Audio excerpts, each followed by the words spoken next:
우선은 저 오른쪽 위에 보시면 링크가 있을 텐데, 그렇죠? 이 작품과 비교해서 보시는 재미가 있지 않을까 합니다. 시대적 배경은 1930년대 미국 뉴욕이고요. 어부들이 바다에서 60대 중반에 시신을 발견하면서 이야기는 시작합니다.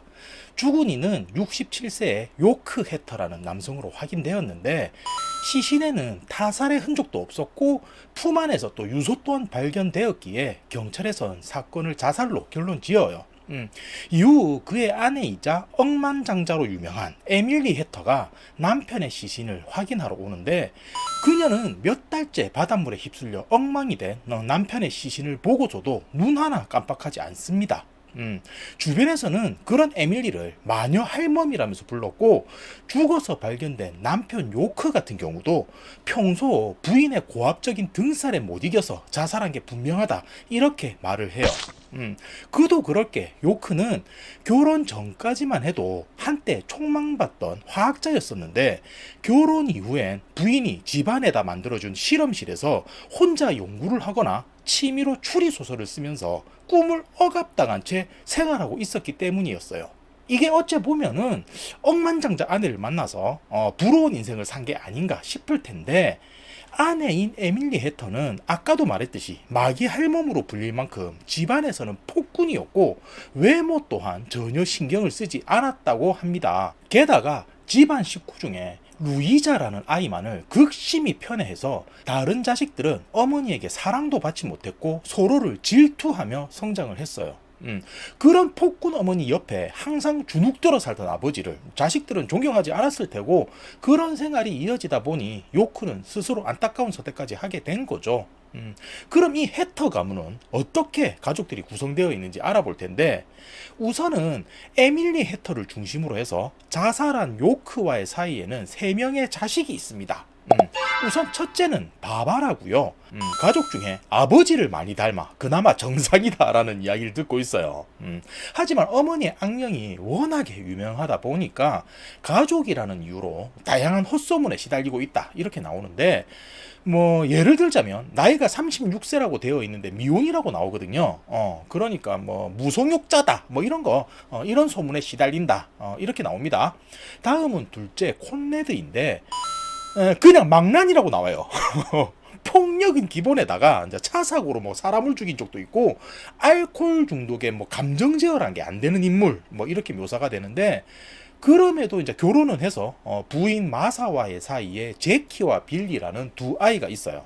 근데 이런 망나니가 아내라고 해서 잘해줄 리가 없죠. 예, 맨날 고함치고 싸우고 분노 조절 장애인 모습을 보여주는데, 그럼에도 이제 어머니 에밀리가 나타나면 바로 분노 조절 잘해로 바뀌는 강약 약강, 이런 캐릭터입니다.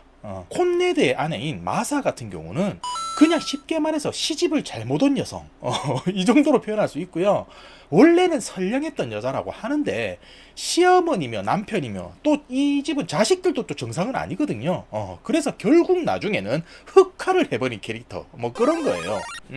처음에는 아이고 저런 아가씨가 시집 와서 고생하네, 뭐 이런 거였는데, 나중에는 뭐 남편이나 아내나 똑같다, 뭐 이런 소리를 듣게 되는 거죠.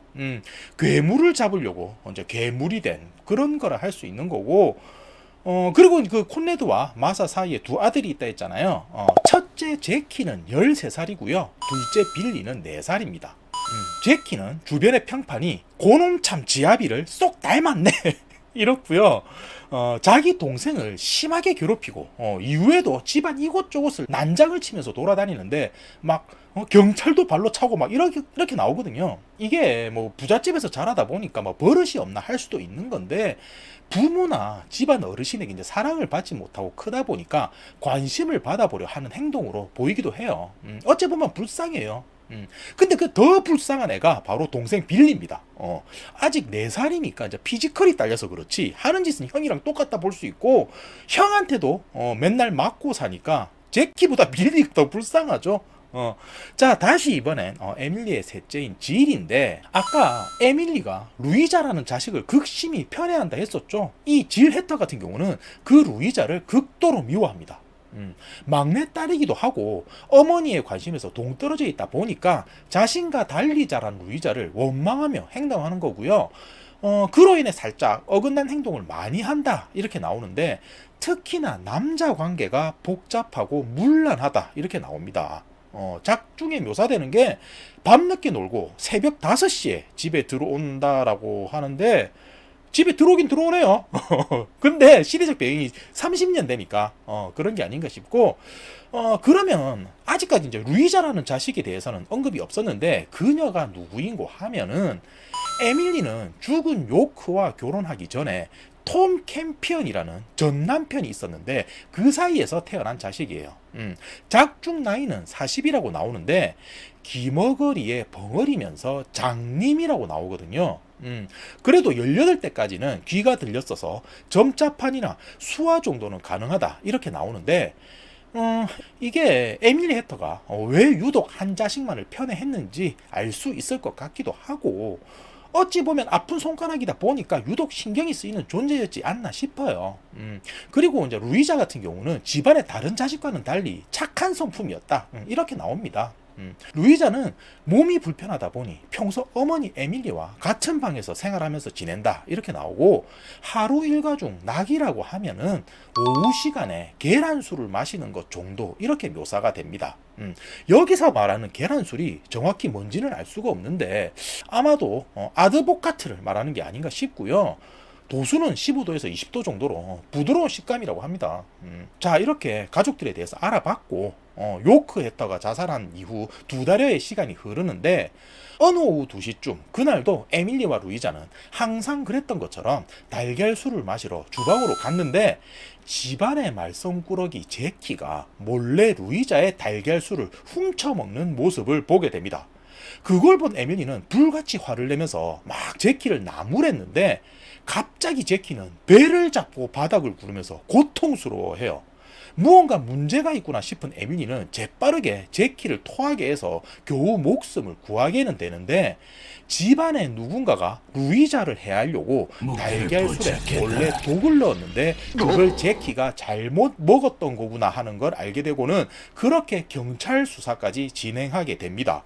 경찰은 죽은 요크 헤터의 실험실에 있던 독극물을 이용해서 누군가 사건을 저질렀다는 걸 알게 되지만, 가족이라면 누구나 접근 가능했던 범행이었기 때문에 쉽게 범인을 찾지는 못했고, 평소 뛰어난 관찰력으로 경찰 수사에 몇 번이고 도움을 줬던 두루리 레인에게 수사 협조를 요청하게 됩니다. 그러니까 이 두루리 레인이 이야기의 탐정 역할인 거죠. 헌데 마땅한 증거는 쉽게 발견되지 않았고, 그렇게 또 한 번 시간은 2달여가 흐르는데, 이번에는 평소 루이자와 함께 방을 쓰는 에밀리가 만돌린으로 머리를 가격당해 죽어있는 모습으로 발견이 돼요. 제가 이제 사진을 넣어드렸을 텐데 둔탁한 모양의 현악기죠. 이걸로 사람이 맞아서 죽을까 싶기는 한데, 에밀리는 좀 나이도 있다 보니까 갑작스러운 충격에 이제 심장마비가 같이 찾아오면서 죽게 된 거였어요. 이렇게 해서 또 한 번 사건 수사는 재개가 되고, 이번에는 첫 번째 살인 미수 때와는 달리 여러 가지 증거들이 나오게 됩니다. 우선 평소 과일을 좋아하던 루이자의 방에는 항상 여러 가지 과일들이 담긴 그릇이 있었거든요. 부자들의 상징이죠. 은쟁반의 과일, 뭐 포도도 있고 바나나도 있고 뭐 그런 거였는데, 그 안에 있던 배 하나가 이상하게 썩어 있는 걸 두루리 레이는 발견했고, 누군가 주사기로 독극물을 넣어놨다는 걸 찾게 돼요. 루이자와 에밀리는 같은 방을 사용하고 있었기 때문에 에밀리를 노리고 과일에 독을 넣었다고도 볼 수 있지만, 가족이라면 누구나 에밀리는 배를 싫어해서 먹지 않는다는 걸 알고 있었어요. 그러니까 이번 만돌린 사건 같은 경우도 2달 전 달걀술 사건 때처럼 애초에 노린 사람은 루이자였지만 같이 있던 에밀리가 우발적으로 살해된 것임을 알게 되는 거였죠. 특이점이 있다면, 에밀리가 만돌린에 가격당했을 때 루이자는 같은 공간에 있었습니다. 하지만 신체적인 장애가 있다 보니까 상황을 잘 인지하지는 못했거든요. 근데도 무언가 이상한 기척에 루이자는 순간 손을 딱 뻗는데, 그때 범인의 뺨과 코를 손으로 스치게 돼요. 루이자는 그때의 일을 점자판을 통해서 이제 경찰에게 알리게 되는데, 범인은 부드러운 피부를 가졌고 키가 본인보다 작았으며 몸에선 묘한 바닐라 향이 났다는 이야기를 알려주게 되는 거죠. 이후 사건 수사는 이어서 진행이 되는데, 약품이 보관된 실험실 벽난로 속에서 감춰진 종이 뭉치와 흰색 액체가 든 실험관을 발견하게 됩니다. 두루리 레이는 그것이 무엇인가 싶어서 꼼꼼히 읽어보는데, 종이 뭉치는 죽은 요크 해터가 생전에 썼던 추리 소설의 원고였어요. 헌데 놀라운 사실이 지금껏 이 집안에서 벌어진 일들이 소설 속에 그대로 서술되어 있었고, 앞으로 어떤 일이 발생하게 될지도 모두 적혀 있었습니다. 소설 속 범인은 Y라고 칭하는 요크 해터 본인이었는데, 요크는 현재 이제 자살한 상태잖아요. 그러니 집안의 누군가가 이 원고를 발견하고선 그걸 흉내내고 있는 그런 상황인 건데, 현실에선 누가 그를 대신하고 있는 걸까를 생각하던 두루리 레이는 원고를 모두 읽어내린 후에 경찰들을 철수시키며 사건 수사를 마무리 짓게 됩니다. 경찰들은 당황하면서도 무언가 생각이 있는 건가 싶어서 이제 그의 말에 응하게 되고, 두루리 레이는 그동안의 수사로 피로가 쌓였다면서 하루 더 해터 집안에 머물게 되거든요. 근데 다음 날 식사 중이던 콘네드의 첫째 아들 제키 해터가 독이 든 우유를 마시고 사망하는 사건이 발생하고 맙니다.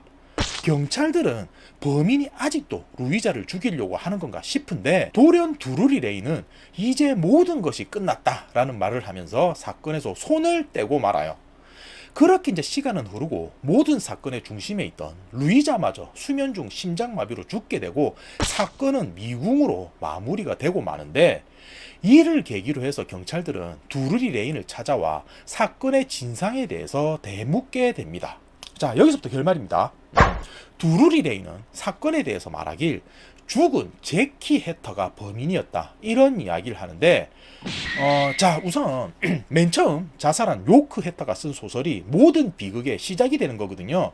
그 소설의 주인공이 Y니까 Y의 비극인 거죠. 소설 속에서 범인이 노린 대상은 루이자가 아니라 에밀리였어요. 근데 소설 속에서는 어떤 트릭을 썼냐 하면, 우선 처음에 달걀술 사건으로 범인은 루이자를 노린다는 이미지를 만듭니다. 예. 그리고 다음에는 실제로 목표로 한 에밀리를 죽이는데, 그러면서 방에 있는 과일 중에 에밀리가 절대 먹지 않는 배에다가 독국물을 주사하는 거였어요. 그럼 경찰들은 원래 노린 건 루이자인데 에밀리가 우발적으로 죽었구나 라는 생각을 하게 되겠죠. 그걸 범인은 노렸던 건데, 이렇게 해서 애초에 목적은 달성이 되는 거지만 마지막으로 또 하나 범인에게는 남은 행동이 있었습니다. 그건 루이자가 마시는 우유 속에 죽지 않을 정도로만 몇 방울의 독국물을 넣고는 루이자가 마시려고 하면은 먹지마 라면서 말리는 행동을 하는 거였거든요. 그러면 범인이 아직도 루이자를 노리고 있구나란 의심을 하게 되지만, 정작 그것을 말린 본인은 용의선상에서 벗어나게 되는 이런 트릭을 소설에서는 구상했던 거였는데, 제키가 범인이라고 했는데 그럼 어떤 일이 발생한 거냐면, 우선 두루리 레이는 루이자가 했던 증언대로 피부가 부드럽고 키가 작으며 바닐라 냄새가 나는 인물에서 혹시 제키가 범인인가 하면서 의심하게 됩니다. 그렇게 생각해보니 어른이 이 시나리오대로 따른다고 한다면 발생하지 않을 모순들이 드러나게 되는데, 첫째, 달걀술 사건의 경우 자신이 범인이 아니라는 걸 나타내기 위해서 독이 든 달걀술을 마시는 거라면 그냥 마시는 척 입에 머금고 있다가 뱉어내면 되잖아요. 아니면 독을 살짝 조금만 넣든지. 근데 순진한 아이였던 제키는 그 소설 속에 있는 내용대로 고지곧대로 받아들여서 진짜로 독이 든 달걀술을 마시고 만 거예요. 그리고 이제 두 번째, 만돌린 사건의 경우는 소설 속에는 범인의 흉기는 블런트 인스트루먼트, 그러니까 그 뭉툭한 몽둥이로 묘사가 되는데, 어린 제키는 블런트라는 단어의 뜻이 뭔지를 몰랐어요. 그래서 인스트루먼트만을 해석해서 집안에 있는 악기로 범행을 저지른 거였습니다. 이 또한 어린 아이였기 때문에 가능한 실수인 거죠. 두루리 레이는 여기까지 사건이 발생한 걸 보고선 범인이 제키라는 걸 알게 되지만 소설 원고 속에서는 이제 살인이 마무리가 되었잖아요. 그래서 경찰들을 철수시키고 본인만 혹시나 싶어서 감시인으로 남았던 겁니다. 그리고 벽난로 속에 있던 실험관을 다른 곳으로 바꿔치기 한 후에 다음 날 제키가 어떻게 행동하나 관찰하는데 분명 소설 속 원고에는 루이자가 죽지 않을 정도로 몇 방울만 독을 넣는다고 되어 있었으나 제키는 루이자를 죽일 심산으로 실험관 속에 있는 모든 액체를 쏟아부었고 이후 독이 든 우유를 마시는 루이자를 말리려고도 하지 않아요. 다행히 그 액체를 다른 곳으로 바꿔치기 한 덕에 루이자는 죽지 않았지만 두루리 레이는 루이자가 죽지 않으니까 실망하며 또 다른 독극물을 챙기는 제키의 모습을 보게 되고 처음에는 어린아이가 소설 속의 행동을 따라하는 장난이다 이렇게 생각했었는데 어느 순간 제키는 살인이란 행동 자체를 탐닉하는 지경이 된 거였어요. 그러던 중 제키는 독이 든 우유를 마시고선 죽게 된 거였는데 경찰은 두루리 레인의 말을 듣고서는 마지막에 궁금한 것이 있는데 제키는 우연한 실수로 스스로 독약을 먹었던 걸까요? 라고 묻게 됩니다. 근데 두루리 레인은 아무런 말도 하지 못했고 그렇게 소설은 끝이 나요.